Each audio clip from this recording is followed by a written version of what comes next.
Hi friends, आज की video में आपका स्वागत है। पिछली वीडियो में हमने पढ़ा व्यंजन संधि और आज की वीडियो में हम पढ़ने वाले हैं विसर्ग संधि।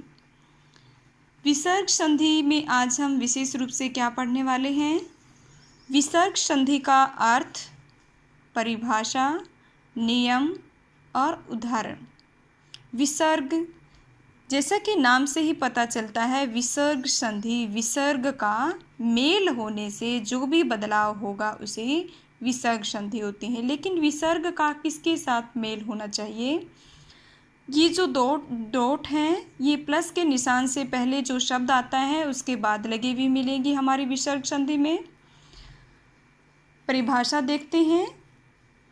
विसर्ग, ये जो दो डॉट होते हैं इसको बोलते हैं हम विसर्ग।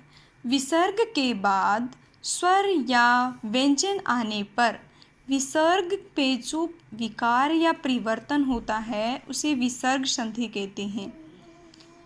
विसर्ग के बाद प्लस के निशान के बाद चाहे स्वर आए या व्यंजन आए और उसका विसर्ग के साथ जब मेल होता है और मेल होने से जो बदलाव आता है उस बदलाव को ही हम विसर्ग संधि कहते हैं। अब वो बदलाव अलग अलग नियमों के अकॉर्डिंग हम पढ़ेंगे।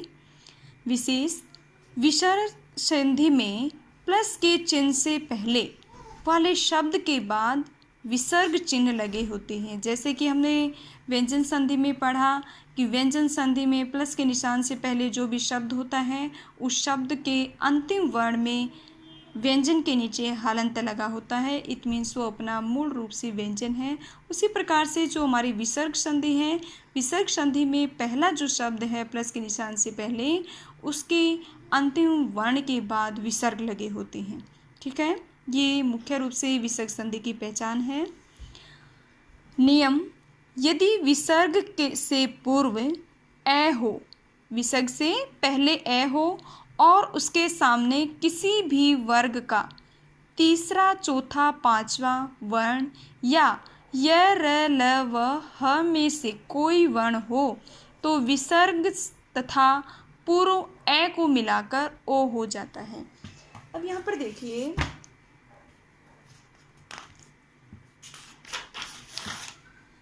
कि जैसे मैंने एक शब्द लिया यहाँ पर अध प्लस में लिखित। ठीक है, अब हमें ये जो क्या कंडीशन का क्या बोली है इन्होंने, पहला जो नियम है वो क्या कहा है कि अ प्लस में पहले वर्ण विच्छेद करके समझाती हूँ मैं। ए प्लस में ध प्लस में अ प्लस में ये जो अंग है ये मूल रूप से अ के साथ ही लगता है। तो क्या कहा है उसने, यदि विसर्ग से पहले क्या है, ये ध है और ध में क्या मिला हुआ है, विसर्ग से पहले क्या है, ये ध है और ध में क्या मिला हुआ है, ए मिला हुआ है। तो नियम क्या कहता है, यदि विसर्ग से पूर्व ए हो, क्या हो गया, ध में अ मिला हुआ है और उसके सामने किसी भी वर्ग का तीसरा, चौथा,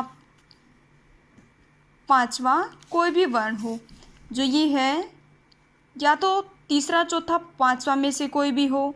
ठीक है, और या फिर तीसरा, चौथा, पांचवा कौन से, तीसरा, चौथा, पांचवा प्रत्येक वर्ग है ये इनका, या तो इन तीनों इस तीसरे में से कोई हो या इस चौथे में से कोई हो या पांचवें में से कोई हो या फिर य, र, ल, व और ह में से कोई भी हो।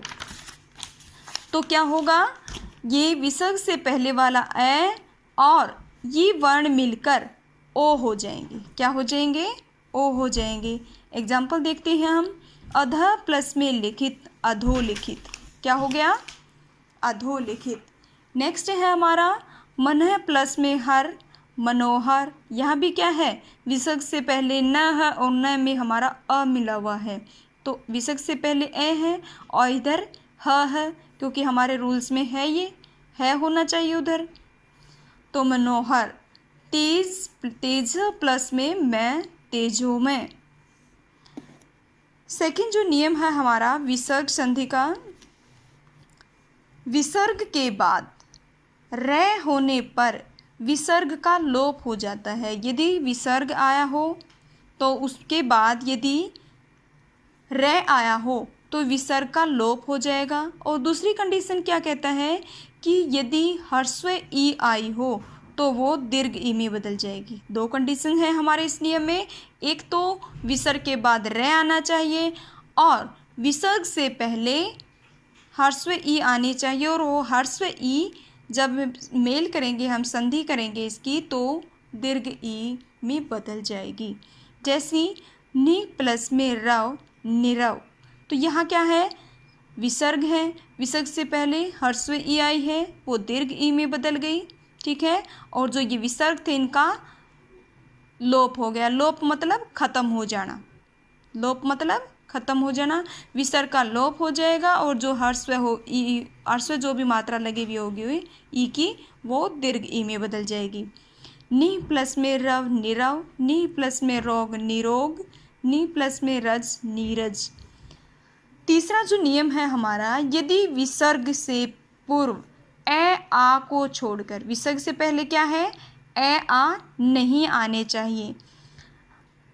अन्य विसर्ग से पहले ए आ को छोड़कर, छोड़कर मतलब अगर ये आए हैं तो ठीक है, अदरवाइज अन्य कोई भी स्वर आता है तो उसके बाद कोई भी स्वर हो, वर्ग का तीसरा और व्यंजन आए तो वो व्यंजन क्या होगा, वर्ग का तीसरा, चौथा, पांचवा वर्ण हो, या तो क्या है, विसर्ग से पहले ए आ को छोड़कर कोई भी अन्य स्वर हो, या किसी भी वर्ग का तीसरा, चौथा, पांचवा वर्ण हो, या फिर य, र, ल, व, ह में से कोई भी वर्ण हो, तो विसर्ग का हलन रे हो जाता है। ए आ आएंगे तब ये नियम नहीं होगा, अगर इनको छोड़कर कोई भी आता है तो उस विसर्ग का रे बन जाता है। उदाहरण है, दुह प्लस में गति, दुर्गति, नि प्लस में अर्थक, निरर्थक, दु प्लस में गंध, दुर्गंध, नि प्लस में बल, निर्बल। तो क्या है यहाँ पर, विसर्ग का क्या बन गया, रे। नेक्स्ट है, विसर्ग के बाद श, च, छ होने पर विसर्ग का क्रमशः श, श, स हो जाता है। क्या है, विसर्ग के बाद अगर श, च, छ आने पर तो उनका क्या बन जाएगा, श का हलंत से बन जाएगा, च का हलंत श बन जाएगा और छ का स बन जाएगा।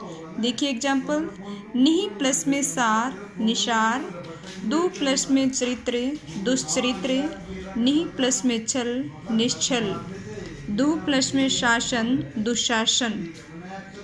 नियम नंबर 5, विसर्ग के बाद आगे ख, ट, प, फ होने पर विसर्ग का श हो जाता है।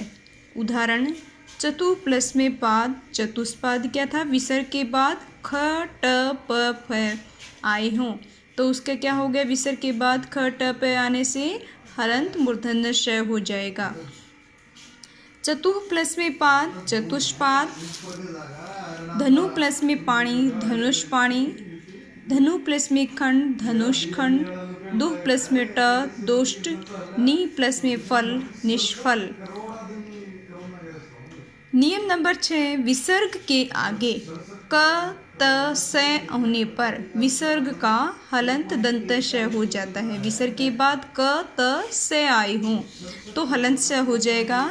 जैसे अतः प्लस में तल, अतस्तल, अंतस्तल, नमः प्लस में कार, नमस्कार, नि प्लस में संधे, निसंधे। ठीक है, ये हमारी विसर्ग संधि थी। आई होप आप को अच्छी तरह से समझ आई होगी। Thank you.